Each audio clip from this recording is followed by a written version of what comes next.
saya Muhammad Rasulullah sahibul Quran.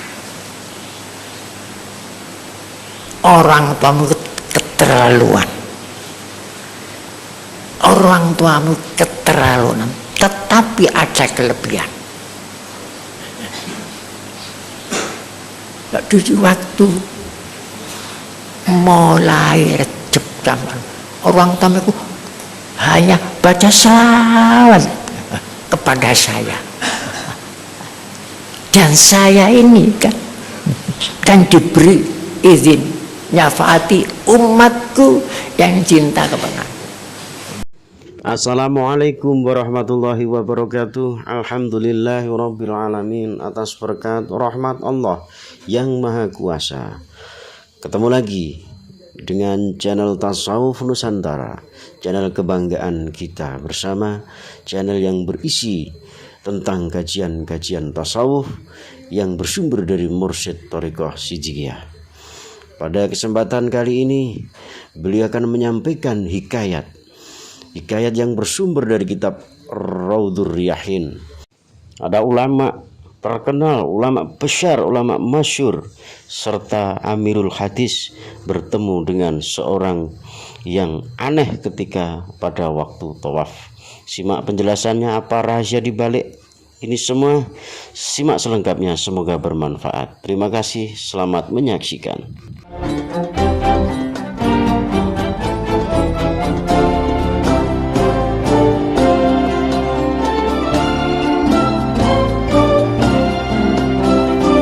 Ma'asyiral muslimin rahimakumullah. Tadi ada bab sholawat Nabi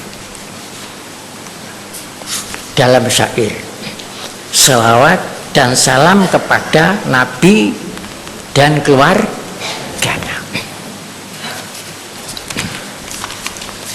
Ada hikayat. Hikayat ini tersebut di dalam kitab, namanya kitab Raudhur Riyahin. Raudhur Riyahin artinya taman yang semebrak baunya. Begini hikayatnya. Ada seorang ulama ahli tasawuf yang terkenal di seluruhnya dan ahli hadis terkenal, namanya Sufyan Tsauri. Sufyan Tsauri ini terkenal ini. Di seluruh dunia Islam kenal namanya itu, ulama terbesar. Julukannya ulama itu Amirul Mukminin fil Hadis, Amir hadis Nabi. Orang terkenal paling alim pada zamannya, namanya Sufyan Tsauri. Lahir di Kufah, wafat di Basrah. Kufah Basrah ikut negeri Iran.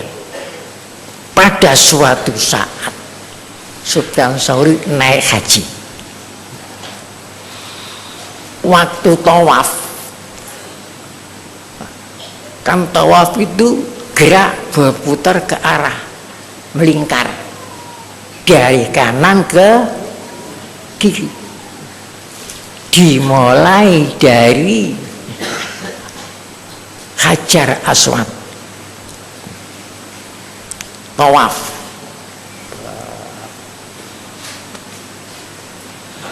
setelah tawaf itu ada orang aneh. Tawafnya itu aneh orang itu. Waktu sampai di Hajar Aswad, biasanya kan cukup dari jauh saja, Bismillah ya Allahu Akbar, putar. subhanallah, alhamdulillah, wala ilaha illallah. Itu orang itu aneh. Hanya satu yang dibaca, sawah saja. Enggak membaca subhanallah, membaca terus Allahumma sholli ala terus putar terus sampai diikuti terus aneh begini. Oh gak cocok karo manasik kaji ya. Ditegur orang itu. Ditegur. Kalau Sufyan Tsani, mahaza anta, apa-apaan kamu ini? Taruh kata tasbih, wadahil kamu meninggalkan tasbih, tidak membaca subhanallah dan tidak membaca la ilaha illallah, kok hanya selawat saja? Aneh kamu ini. Pasti tanya mana ini? Hal indaka an hadza syai'un, apakah ada sesuatu yang terjadi pada dirimu? Kok nganeh-nganeh? Pertanyaan Sufyan Tsauri itu dijawab dengan orang itu. Man anta? Siapa kamu? Tanya itu. Afakallah, man anta?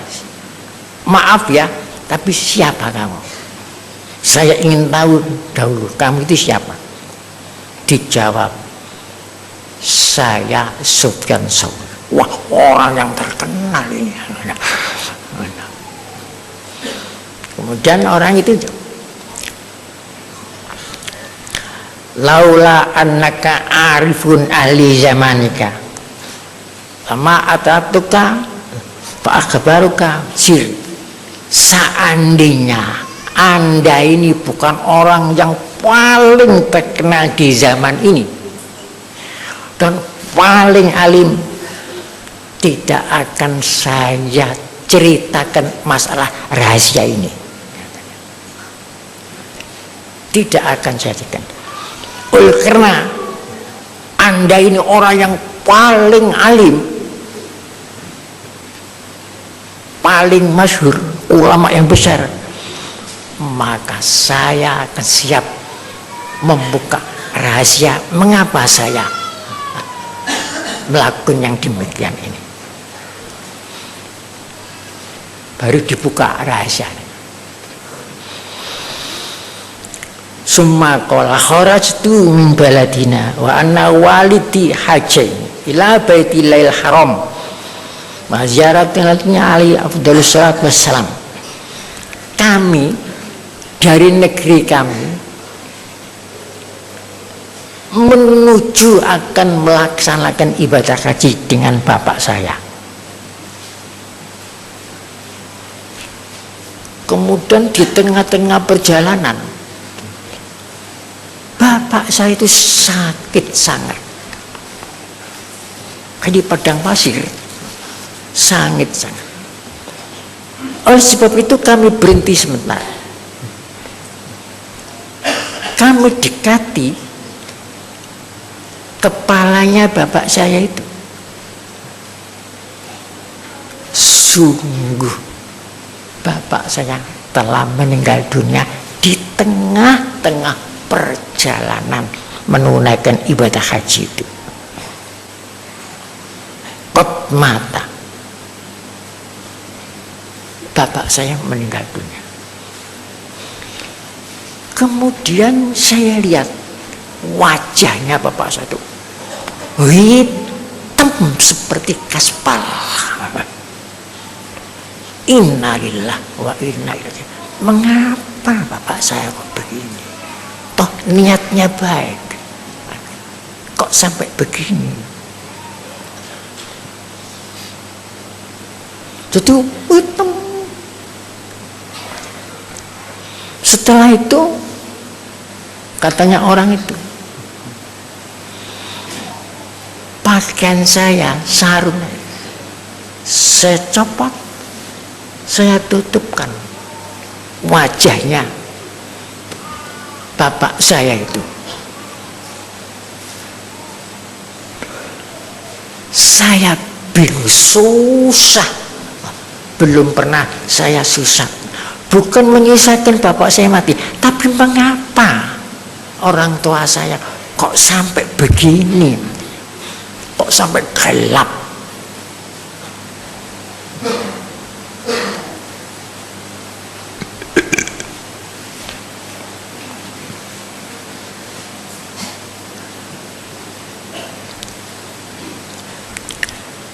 La aroma asna, kami akan berbuat bagaimana?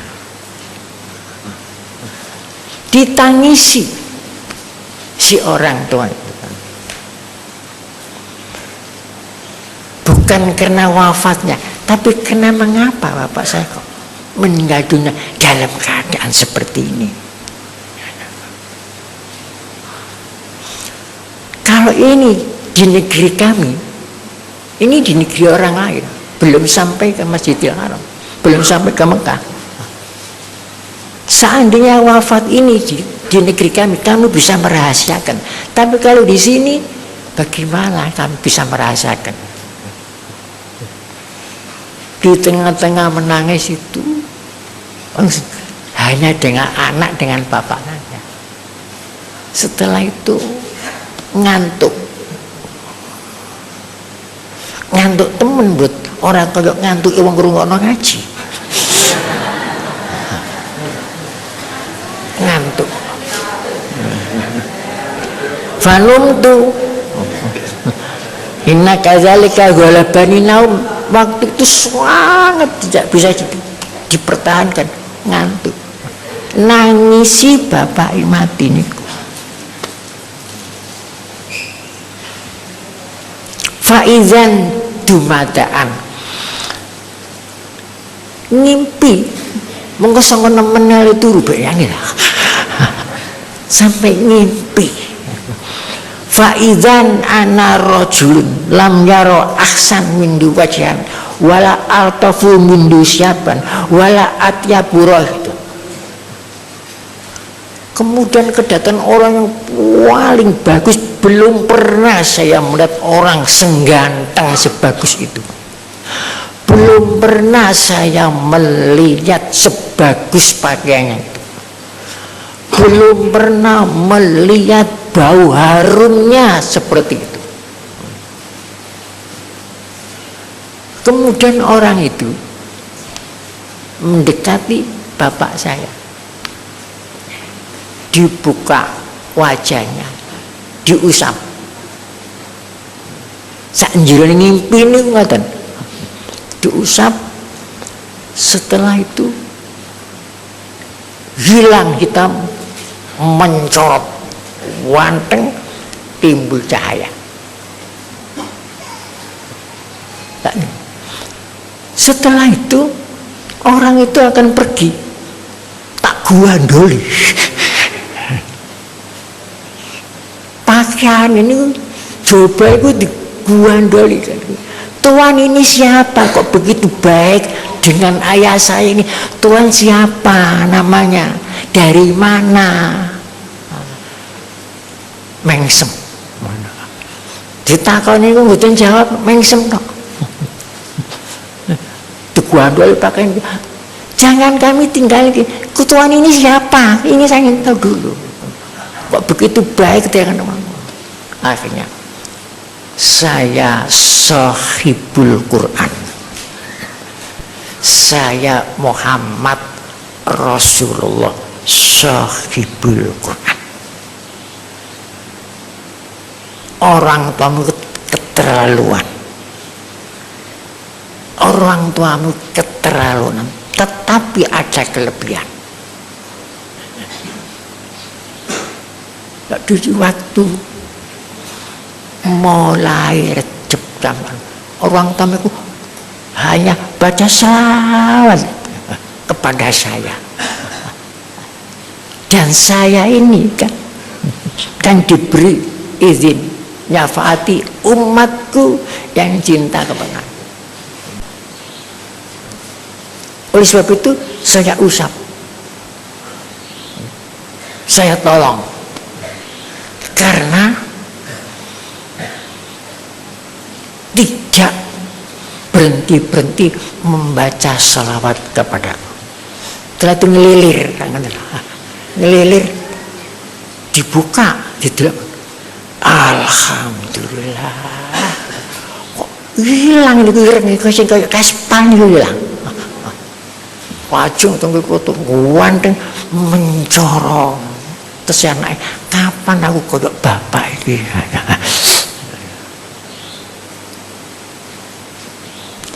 Itu sebabnya setelah saya kubur, saya melanjutkan naik haji sendiri ini. Maka saya terus selawat karena dibilangi dalam mimpi itu oleh Rasulullah, begitulah membaca selawat itu. Terutama kalau tanggal malam 17 Rejab. Begitulah hebatnya ya, selawat. Kenapa rahasia itu kok sampai begitu? Begini rahasianya. Di Mekah itu ada bukit namanya Jabal Nur, Jabal Gunung Nur Cahaya. Guanya namanya Gua Hira, namanya bukitnya Jabal Nur. Di waktu bulan Ramadan itu Allah kan menamakan dirinya Nur. Allah Nur samawati wal ardh. Kemudian Allah menurunkan wahyu. Wahyu itu nur. Anzalna ilaikum nuron. Kemudian ngutus malaikat Jibril. Jibril itu nur. Khuliqatil malaikatu min nur. Menurut sabda Rasulullah. Jadi Allah Maha Nur, menurunkan nur, perantaraan nur. Di dalam gua nur, dan Muhammad itu sendiri nur Muhammad. Dalam Al-Quran, qad ja'akum minallahi nurun. Dalam surat Maidah. Tujuannya Al-Quran Nur ini untuk mengeluarkan manusia dari kegelapan menuju nur. Baca sendiri dalam surat Ibrahim ayat nomor 1. Liyukhrijan nasa minaz zulumati ilan nur. Jadi numpuk. Muhammad itu bahrun nur, lautan nur. Apalagi ada perintah dalam Al-Quran, innallaha wa malaikatahu yusholluna ala nabi ya ayyuhalladzina amanu shollu alaihi wa sallimu taslima. Allah Maha Nur itu berselawat kepada Nabi, dan seluruh malaikat jagat ini berselawat kepada Nabi. Kemudian baru perintah seluruh orang mukmin harus berselawat kepada Nabi. Jadi ada selawatullah, ada selawatnya malaikat, ada selawatnya orang mukmin. Dari situ. Jadi kalau kita membaca selawat itu, cahaya dari sumber cahaya ini mantul kepada kita, sehingga hilang hitam itu kan alamat mati yang tidak baik. Oleh sebab itu jangan lupa membaca salawat, terutama pada bulan ini, bulan Sya'ban, bulan salawat sampai bulan Ramadan.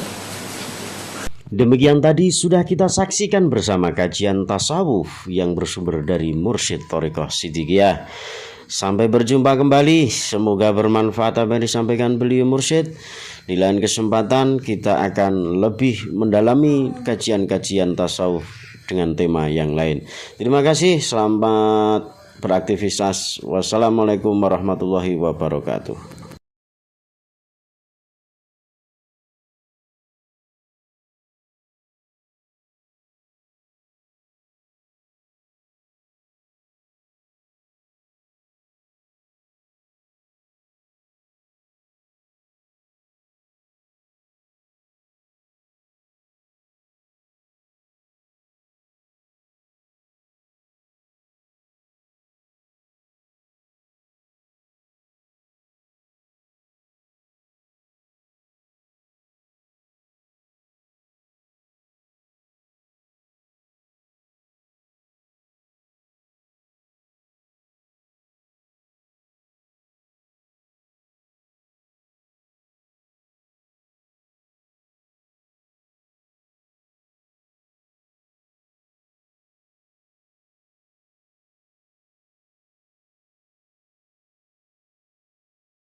Ini uniknya selawat.